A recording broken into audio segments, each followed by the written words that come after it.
Dear children, today in this video we'll learn about geometry.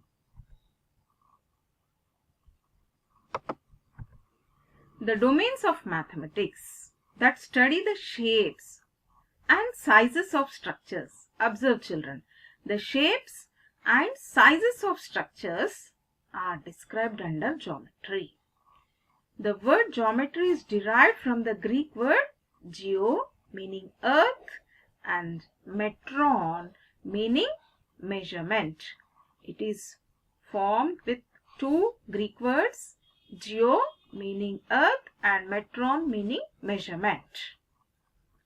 So let us just have a look at the applications of geometry, that is different shapes and sizes of structures. Wow! Our Taj Mahal, Eiffel Tower, Great Wall of China, Charminar, temples in India, temples abroad. These are all the application of geometry. Now we'll try to see the history, brief history about geometry. Ancient Indus Valley and ancient Babylonia. The excavation made here shows the evidence of using obtuse angle triangles. Bakshali manuscript employs problems about volumes of irregular solids. That means they know the formulae how to find the volume of an irregular solids.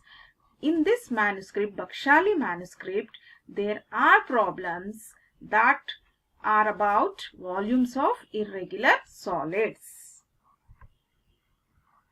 Excavations at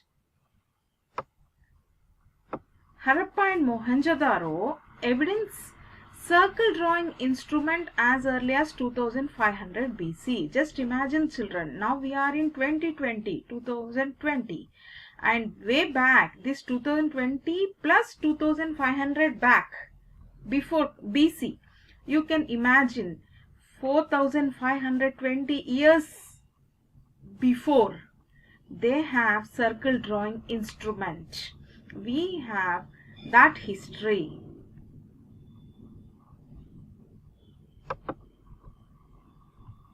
These are the places where excavations are made. This is a place in Gujarat. You can see their constructions.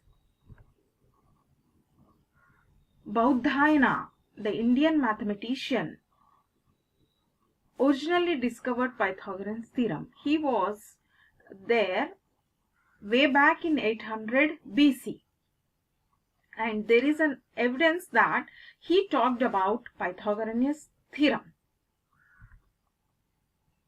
He wrote Sulabha Sutras. He wrote about ritual fire altars. He said that given any shape, we can have a formula to get another shape with the same area. For example, for ritual fire altars, he squaring a circle and circling a square. He has given the formula. The meaning is that children, given a circle, there we can we can draw a shape of a square with same area as that of circle using the formula given by Baudhayana. Similarly, square is given to us, we can draw a circle or we can give the shape of a circle to it with the same area, that is square area and circle area are same, but the shape are different. This is square and this is circling. Those formulae were given by Baudhayana in Sulabha Sutras way back in 800 BC. Pythagorean triples and also the statement of Pythagorean theorem for the sides of rectangle was given by him even before Pythagorean, the history says. These are the Vedic scripts. He is the Euclid, the father of geometry. Euclid You can observe the picture, children. He is the father of geometry. He lived 325 to 265 BC. Father of geometry, Euclid. Euclid created the system of thought based on fundamental definitions and rules of inference or logic. Euclid wrote 13 books called The Elements. The books written by him are named as The Elements. The fundamental terms of geometry: solid, it is a three-dimensional figure, and then surfaces or curves, 2 dimensions, and from there we have 1-dimension lines, and then points with no dimension. Let us see the visuals. This is a solid which has got 3 dimensions: length, breadth and height. If height is removed from this solid, we'll be getting the surface which has length and breadth as 2 of its dimensions. Now from this, when breadth is taken off, we'll be getting only the length.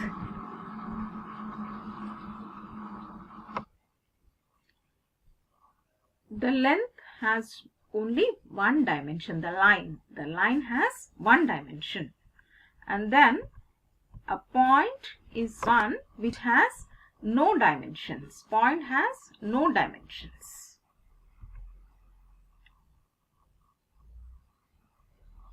Euclid listed 23 definitions in book 1 of his Elements. We just discussed the book written by him is called as The Elements, and he listed 23 definitions in that book.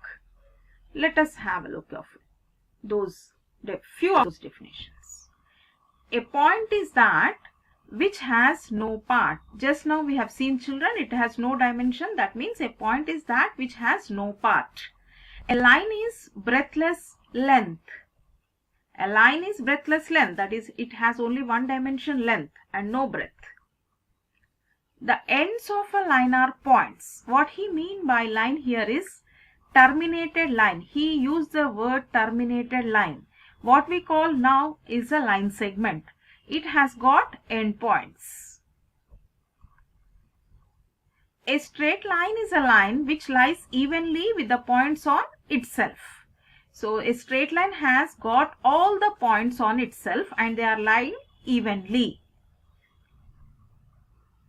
A surface is that which has length and breadth only. Just now we have seen the picture, children.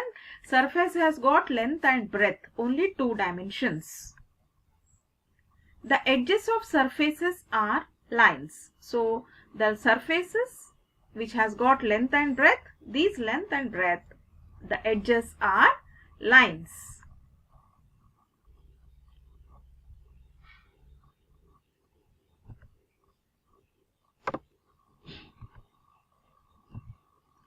So the one more, a plane surface is a surface which lies evenly with the lines, straight lines on itself. As like straight line is a line which lies evenly with the points on itself. Straight line, points on itself. Plane surface, lines on itself. So these are some of the definitions given by Euclid in his book, one of his Elements.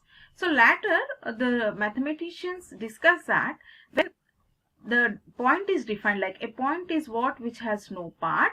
So when we are defining it, when we said no part, then next further we need to know what is a part. That means we have to define part again. Suppose if part is defined something like a part is from whole, one of which is less than whole. If it is defined something like part is less than whole, then we need to define again what is whole. That means this chain continues. To define something, we need to define something else like that. So this becomes endless, and hence the mathematicians later on decided to keep few of the basic ones like point, line, etc. as undefined terms. So now we say them as undefined, even though Euclid defined them in his book 1 of his Elements.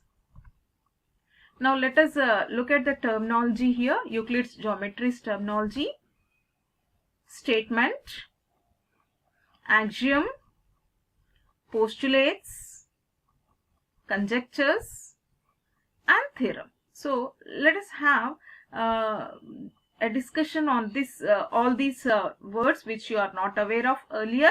So we'll be taking up one by one. First we'll go, what is a statement? A statement is a sentence which is either true or false. Either you can say that it is true or you can say that it's false, but not both. You might be confusing what is the meaning of but not both. Let us take an example. Mahatma Gandhi is the father of India. So what do you know about this statement, children? Yes, of course it is true. Let us take one more example. 2 is an even prime. We know very well 2 is an even prime. It is a true sentence. So the sentences which are true, are said to be a statement. These two sentences are true, and hence we call these two as statements. Now let us go for false sentences. PV Sindhu is the Indian women's cricket team captain. My goodness, PV Sindhu is Indian women's cricket team captain. It's false. 0 is the smallest natural number. We know very well natural number starts from 1 and 0 is not in the set of natural number. So this is also false. So these two sentences are false. So as these two are false sentences, we call them also as statements. So you try to understand a sentence which is either true. So these two are true sentences. They are called as statements. And these two are sentences which are false. They are also called as statements. Now we'll just move on to the things which are not statements. Then you will get a clear idea of. So she is intelligent. Who is she? How can I decide? Unless I know who is she, I cannot say anything about this sentence. I don't know whether it is true or whether it is false. Similarly, x plus 5 is equal to 8. So unless I know the value of x, I cannot decide that this is true.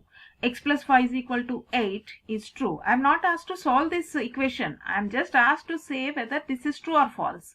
Right now, because I don't know the value of x, I cannot say that this is true statement or false. So these cannot be decided. Such sentences which cannot be decided as true or false are said to be statements. So I hope you understood now a sentence which is either true, looking at it, if you can say that it is true, reading at it, or you can say it is false, then those sentences will be called as statements.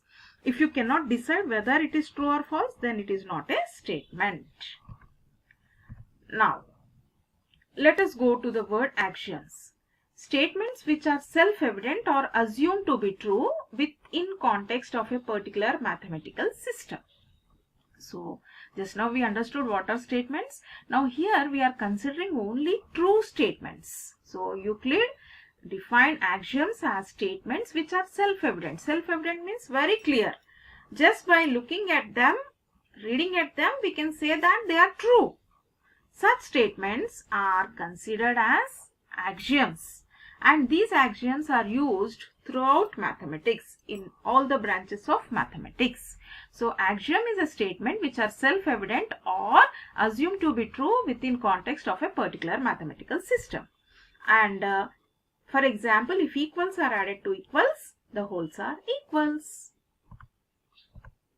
Now coming to postulates, these are statements which are self-evident or assumed to be true only in geometry. These are similar to axioms, but they are limited to geometry. For example, Euclid used axiom throughout the mathematics, not particularly in geometry, but the term postulate was used for the assumptions made in geometry. That is the difference, children.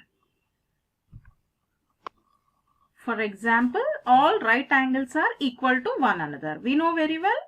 That's all for now, children. We'll discuss conjecture and theorem in our next video.